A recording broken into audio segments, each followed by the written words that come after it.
Ama com fé e orgulho a terra em que nasceste. Criança, não verás nenhum país como este. Olha que céu, que mar, que rios, que floresta. A natureza aqui perpetuamente em festa.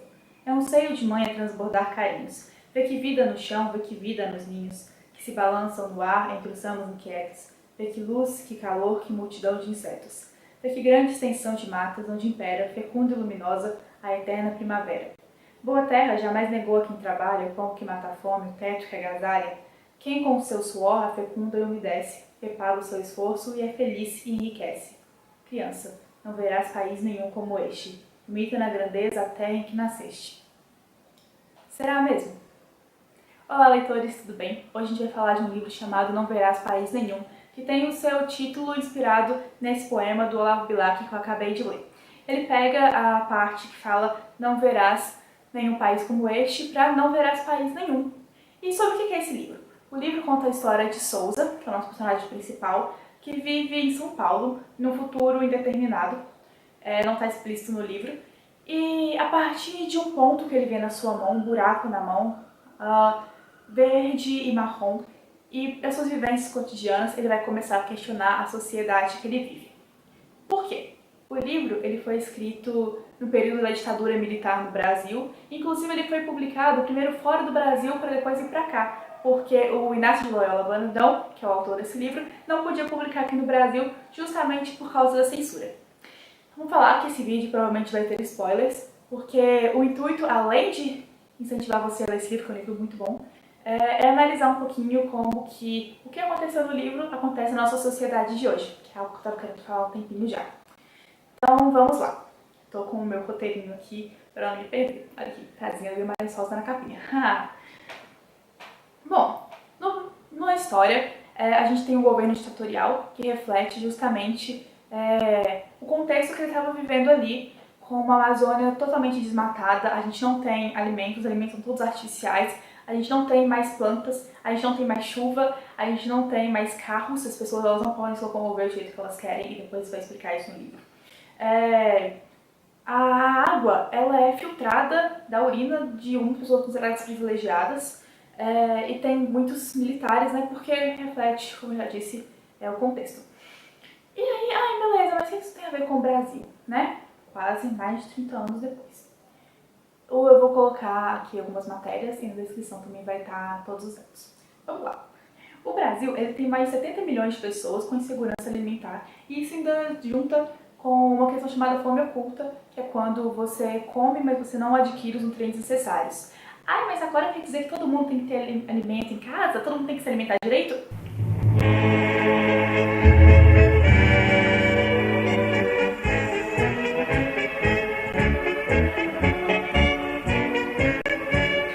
Por que você não acha?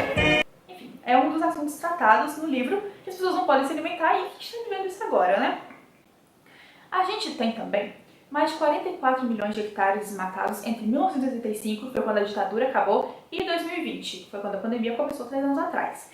E isso aliado à pecuária. O que acontece? A gente tem comida no Brasil, a gente tem terra para plantar, mas a gente não tem essa comida indo para os brasileiros. Tanto que a gente tem 70 milhões de pessoas com segurança alimentar, né? Toda a soja replantada, ela vai para o gado e isso contribui para o desmatamento aqui no Brasil. Enfim, além disso, temos 4 rios da Amazônia que tiveram o menor nível de água da história registrado em setembro de 2023. Aí você pode me falar, é culpa do El Niño. Mas o El Niño, a gente está tendo um super El Niño esse ano, que está aliado a outros aspectos que estão acontecendo na sociedade, como aquecimento global. E o Brasil, além de ser o 4º país que mais mata ativistas ambientais, é o 4º país que mais libera gases poluentes. Mas tá bom, o que isso tem a ver com o governo ditatorial da época? A gente pode não ter um governo ditatorial, a gente sabe, mas a gente tem políticas ambientais que não são seguidas, né? Eu não tô falando de governo nenhum, vamos deixar isso bem claro, isso a gente pode falar em outro assunto, né? Em outros livros, inclusive, quero falar. Mas aí você pensa, esse livro que foi escrito há tanto tempo atrás tem reflexos até hoje. E o que a gente está fazendo para mudar isso? Nada, né? E aí você pode estar se perguntando, a gente precisa fazer alguma coisa para mudar? Bom, se a gente não fizer nada para mudar, a gente pode correr o risco de ter várias das consequências que são retratadas no livro, não é?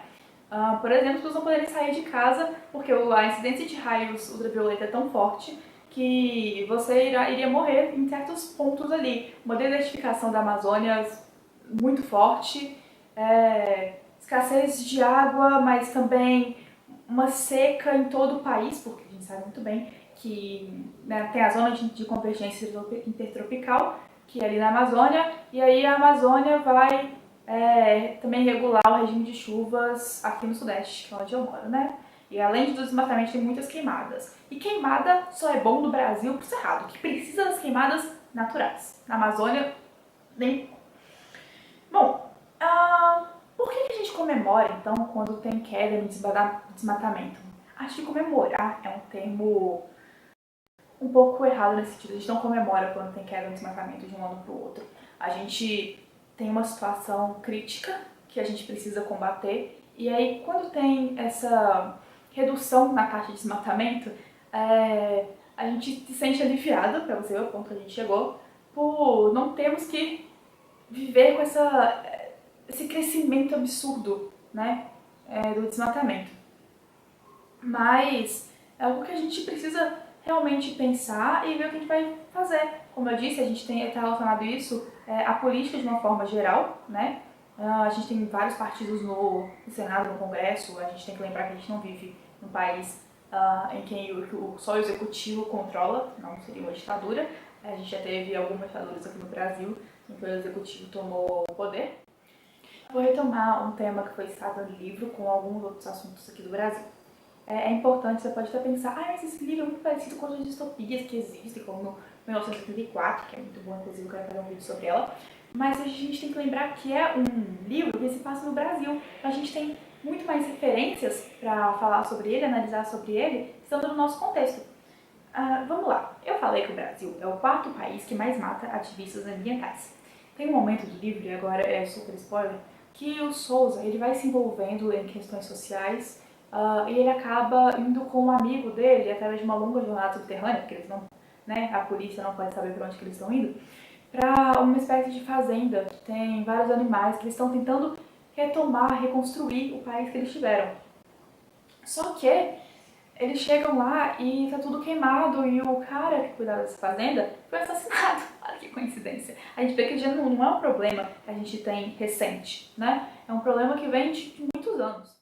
Vamos retomar o poema um pouquinho também? Tem uma parte do poema que fala: boa terra, jamais magoa quem trabalha, o pão que mata a fome, o teto que agasalha, que com seu suor a fecunda e umedece, vê paga o seu esforço, é feliz e enriquece.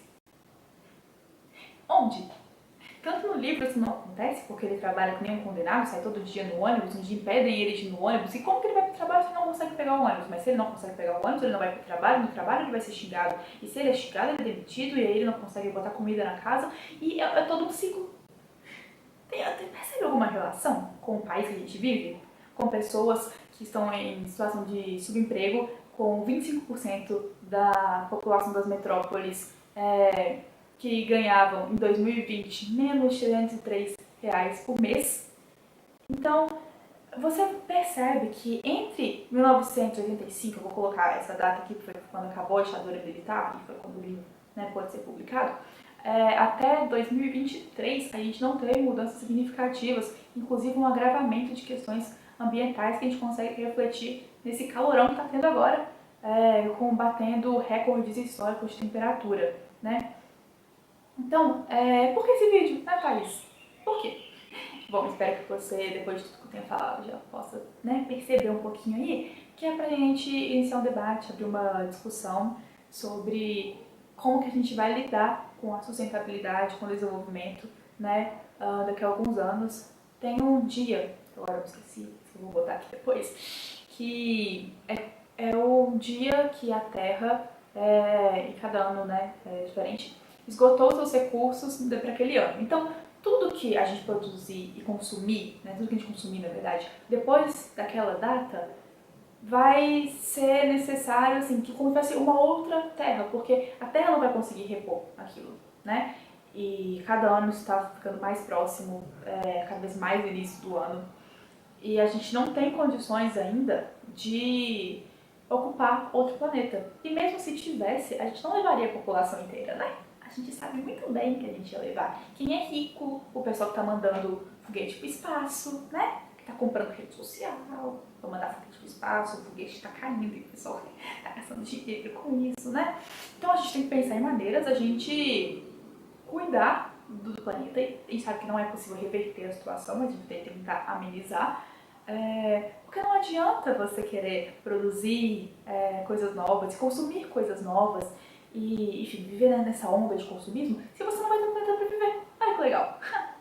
Não adianta você passar pelo novo ensino médio, não adianta você querer criar, né, mão de obra barata, sem senso crítico nenhum, se você não vai ter um país para você trabalhar. Olha que legal, né?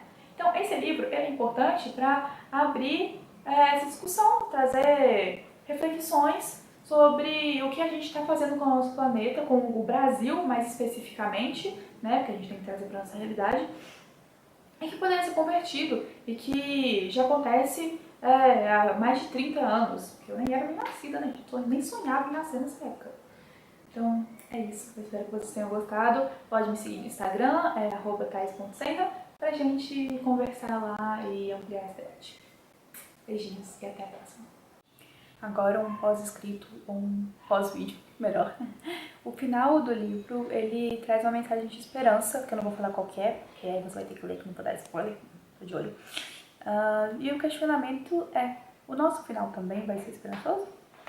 Fica aí a dúvida. Agora eu vou mesmo. Tchau, beijinhos.